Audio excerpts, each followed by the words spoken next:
Atenção!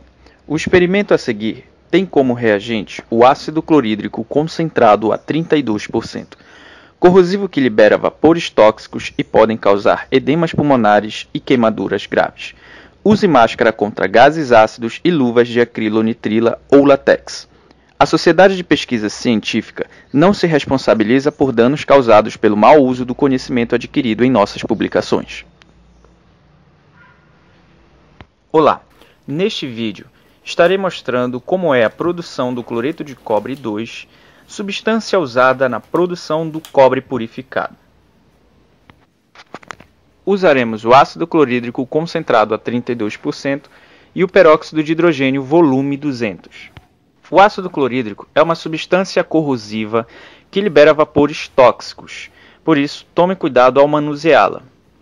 O peróxido de hidrogênio é uma substância usada para a oxidação de metais e também como um processo catalítico para certas corrosões. É o que iremos fazer quando adicionarmos aqui o metal cobre na solução de ácido clorídrico. O óxido de hidrogênio facilita a corrosão, aumenta a velocidade de corrosão, a velocidade de reação, assim facilitando a formação de produto. Colocaremos o nosso metal cobre, que tem 2,6 gramas de cobre, dentro do frasco de Erlenmeyer, o qual vocês estão vendo aqui, e adicionaremos primeiramente o ácido clorídrico para podermos verificar aí de imediato a velocidade dessa corrosão. Agitamos o frasco gradativamente. Adicionamos o cobre, como vocês podem ver. Imediatamente, a película de óxido de cobre formada na superfície do metal reage com o ácido clorídrico e, ao adicionarmos o peróxido de hidrogênio, acelera a reação de corrosão. Observe. Podemos verificar de imediato a mudança de cor de transparente para um azul meio esverdeado. Isso acontece porque os átomos de cobre, ao reagirem com ácido clorídrico, efetuam uma troca dos íons de cloro com os íons de cobre. Como temos um cátion bivalente de cobre, ele reagirá com cada duas moléculas de cloro, e aí forma o nosso cloreto de cobre 2. O restante, a liberação de gás hidrogênio e o gás oxigênio, proveniente do peróxido de hidrogênio. A coloração verde já está bem destacada aqui no recipiente. Isso porque já temos uma quantidade de cobre reagindo aí com o ácido clorídrico, O nosso cloreto de cobre, então, já está sendo formado.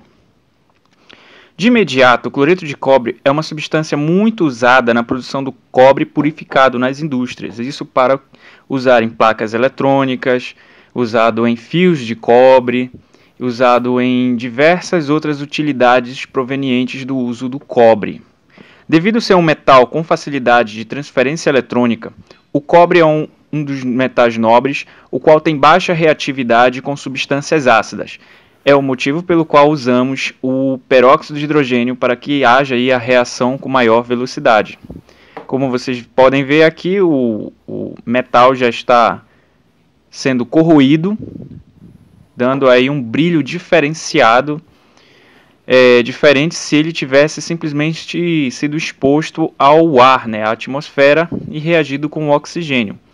O metal cobre, assim como o alumínio, é resistente à corrosão devido aí à formação do óxido de cobre e o óxido de alumínio na superfície, o que impede o mesmo de sofrer a corrosão ácida. Depois de um tempo, você pode perceber que começa a borbulhar dentro do frasco e, é claro, vamos dizer assim, a fervura no recipiente provém da reação do ácido clorídrico com a ajuda do peróxido de hidrogênio. Essas bolinhas são de gás, hidrogênio e oxigênio, uma vez que o peróxido está sendo decomposto. E também é possível analisar, se você tocar no frasco, vai ter uma temperatura um pouco maior que 50 graus Celsius. Depois de um certo tempo, percebemos que a coloração esverdeada do cloreto de cobre 2 está se acentuando na solução. E só devemos retirar o metal cobre de dentro da solução depois que percebermos que as bolhas já não estão mais presentes na solução. Isso porque o peróxido já foi totalmente decomposto, assim como o metal. Ensinarei agora como fazermos cloreto de cobre usando cloreto de sódio purificado e o sulfato de cobre pentaidratado. Usaremos também aqui a água destilada, né, porque não contém resíduos de torneira, e colocaremos dentro do becker do meio ambas as misturas.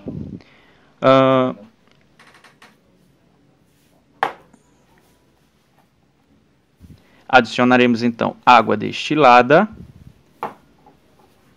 e posteriormente o sal cloreto de sódio.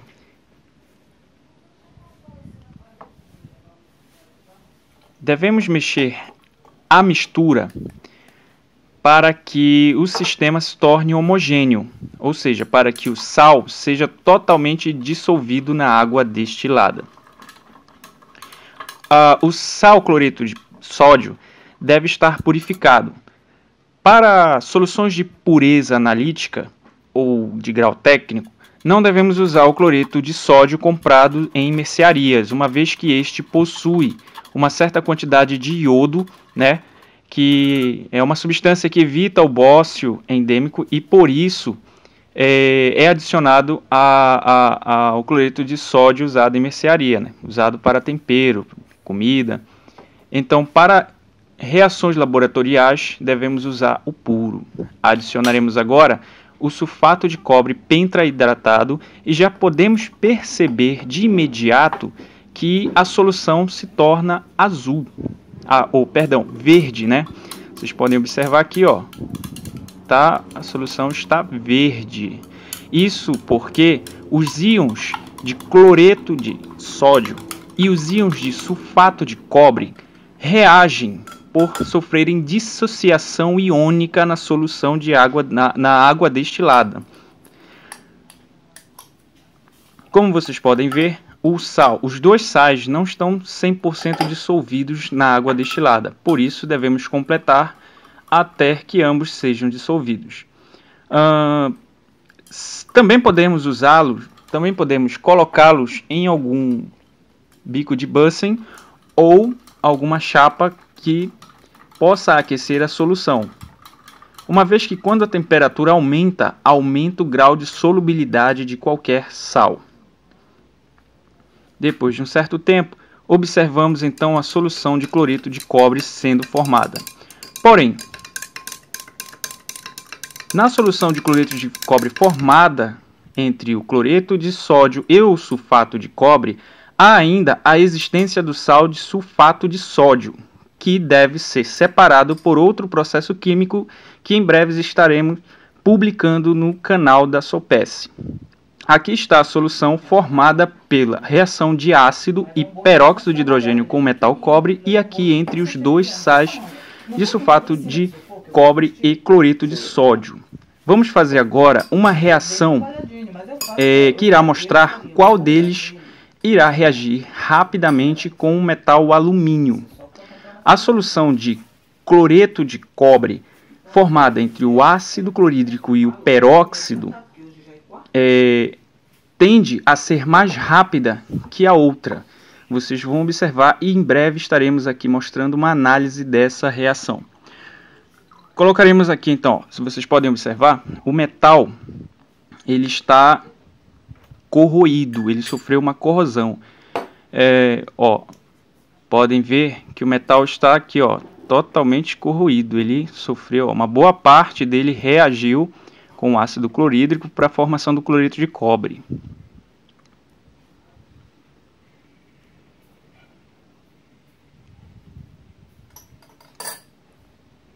Vamos separar aqui e o outro aqui.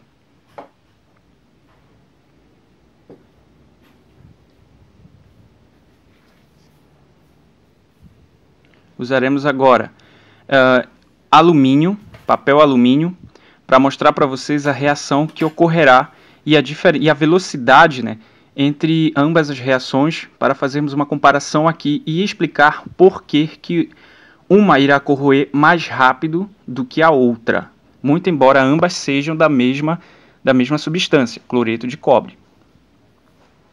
A reação do cloreto de cobre com o alumínio é uma reação que fará uma troca entre o alumínio metálico e a solução de cloreto de cobre, provocando aí a separação do cobre purificado. Então, o cloreto que está presente no cloreto de cobre, ele reagirá com o alumínio formando o cloreto de alumínio, enquanto que o cobre presente na solução de cloreto de cobre ficará separada na superfície do papel alumínio, totalmente purificado. Essa é a reação usada para a separação do cobre, que é uma reação muito importante, até mesmo caso você queira fazer peças de cobre, e aí em breve estaremos publicando um vídeo também como fazer a fundição do cobre extraído pela reação cloreto de cobre para formar peças, fios, qualquer objeto que use o cobre puro. Observem a reação. Adicionamos aqui a primeira, que é a reação do peróxido com hidrogênio, ácido clorídrico com hidrogênio, e a segunda, que é a reação dos dois sais, de cloreto de sódio e sulfato de cobre. Observem que a primeira tem uma reação quase que instantânea, corroendo assim o alumínio, e podemos até observar a formação do cobre na capa, na superfície do alumínio. A segunda demorará em torno de 3 minutos a 2 minutos a 3 para reagir. Depois de um certo tempo, a segunda já pode ser vista ali, esfumaçando. Lembrando que a fumaça é o gás hidrogênio e que essas reações são reações altamente exotérmicas, liberam muito calor, o que pode também vir a derreter plástico, né? Então, se esses recipientes não fossem de vidro, fossem de plásticos, teríamos aí um prejuízo, né? Poderia corroer o plástico e até mesmo acertar as gotas da solução, poderiam cair na mão, no pé de quem estivesse fazendo. É por isso que é necessário o uso de EPIs, né? Usamos botas em laboratórios, né? Não porque nós vamos trabalhar pisando em alguma coisa, mas é justamente para evitar esse tipo de acidente, substâncias ácidas que podem cair gotas no nosso pé, e a bota evita esse acidente. Vamos fazer agora um teste usando bolinhas de alumínio, tá? Aqui a solução dos dois sais, o cloreto de cobre formado pelos dois sais, e aqui a solução do cloreto de cobre formada pelo ácido com reação peróxido de hidrogênio e o metal cobre. É bem mais puro a reação do ácido com peróxido de hidrogênio e o metal cobre. É por isso que vemos uma diferença de cor em verde claro e verde escuro. Aquele verde escuro, que é dessa solução, é proveniente também da mistura do sulfato de sódio, que deve ser separado caso você queira um cloreto de cobre de grau técnico ou de pureza analítica. Aqui estão as bolinhas, né? Vamos adicionar então a mesma quantidade de bolinhas, 4 bolinhas no primeiro becker e 4 bolinhas no segundo, para vermos a velocidade de reação. Agitamos para que a mesma possa receber uma maior quantidade de cloreto e já podemos perceber no primeiro becker a reação violenta do cloreto de cobre sobre o alumínio. Vejam lá que a corrosão é praticamente imediata. É por isso que a reação usando cloreto de cobre com peróxido de hidrogênio e o metal cobre é mais pura, né, do que a segunda mistura que nós fizemos no início do vídeo. Olha, vejam que no segundo becker a velocidade já é bem menor, né? Então já começa devagar para depois aumentar aí a velocidade de reação e então fazer a troca do alumínio pelo cobre na solução. Chega até a borbulhar, né? sai bastante gás hidrogênio e a temperatura ali chega próximo dos 85 graus Celsius, né? Alguns até acham que ferve, né? Vamos dizer assim, ferve a água. Não necessariamente, não chega a tanto, mas a temperatura é muito grande. Se você não usar luvas de acrilonitrila, que é o mais indicado devido a ser luvas mais grossas que as luvas de látex, você pode acabar sofrendo uma queimadura, né? Se observarmos aqui, ó, olha a presença, olha o cobre, ó, cobre ali formado sobre as bolinhas, e aqui praticamente não tem mais nenhuma bolinha, totalmente corroída pela solução de cloreto de cobre. Olha o cobre formado no fundo, tá? E interessante você perceber que no primeiro frasco o cloreto de alumínio já é visível como uma solução transparente e o restante marrom avermelhado é o cobre, tá? Vamos dar uma observada aqui com mais detalhe, ó. Na primeira solução você vê uma mistura praticamente homogênea ali de cobre com sulfato, e aqui você percebe que ela é mais avermelhada com uma transparência na superfície, que é o cloreto de alumínio, né? O cloreto de alumínio ele tende a ser transparente, meio amarelado. Para podermos perceber isso, vamos fazer agora uma filtragem, tá? Usando um Erlenmeyer, um funil e um papel filtro, e tirarmos ali a solução de cloreto de alumínio, e vai ficar retido no papel filtro o nosso cobre purificado. Dessa forma que nós podemos usá-lo, né? Separá-lo para usarmos nos devidos fins. Ó, a solução de cloreto de alumínio é transparente, né? Então houve a reação completamente ali, ó, reação houve completa, foi completa, ó, cobre aqui no fundo, cobre totalmente purificado, né? Para extrairmos esse cobre, você pode usar água destilada. Lembre-se que a água destilada, caso você queira ter um material mais puro, né, a água destilada pode oferecer isso para você, né? Depois de um certo tempo, ó, veja só, cloreto de cobre e o cobre, né, o cloreto de alumínio e o cobre retido no papel filtro. Podemos extrair esse cobre retido no papel filtro usando uma piceta, né, que é um frasco lavador de recipientes, e aí você usa na piceta água destilada para retirá-lo, e aqui o nosso cloreto de alumínio. Cloreto de alumínio, que em breve estaremos postando um vídeo da produção, de formas de produção do cloreto de alumínio e na produção de hidróxido de alumínio, que é usado como antiácido, né? E estaremos disponibilizando para vocês aí no canal. Agora vamos tirar aqui o cobre purificado. Colocaremos ele, claro, em cima do papel absorvente, para que toda a água, todo o líquido seja absorvido, né? E você pode também usar uma estufa para evaporar a água depois, claro, e você passar por umas 3 ou 6 lavagens com água destilada do metal cobre.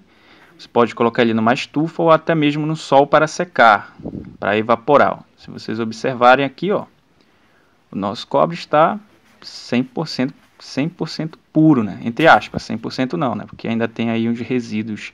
E aqui no centro o nosso cobre. Depois das lavagens, poderemos ter o nosso cobre purificado, como este aqui, ó, tá? Vamos retirá-lo do papel absorvente e vermos que ele está sólido, 100% sólido. Depois que todo o líquido dele for extraído, você vai ter aí um cobre em pó. Você pode moê-lo ou no recipiente, né, como pistilo, né? E você terá esse cobre e levá-lo até mesmo para o maçarico para formar os seus lingotes ou as peças que você tem como objetivo fabricar. Bom, pessoal, esse aqui foi o nosso vídeo da produção de cloreto de cobre e o uso dele na indústria e no artesanato, né? Ele também pode ser usado no artesanato. Em breve estaremos postando mais vídeo. Se inscreva no nosso canal e muito obrigado.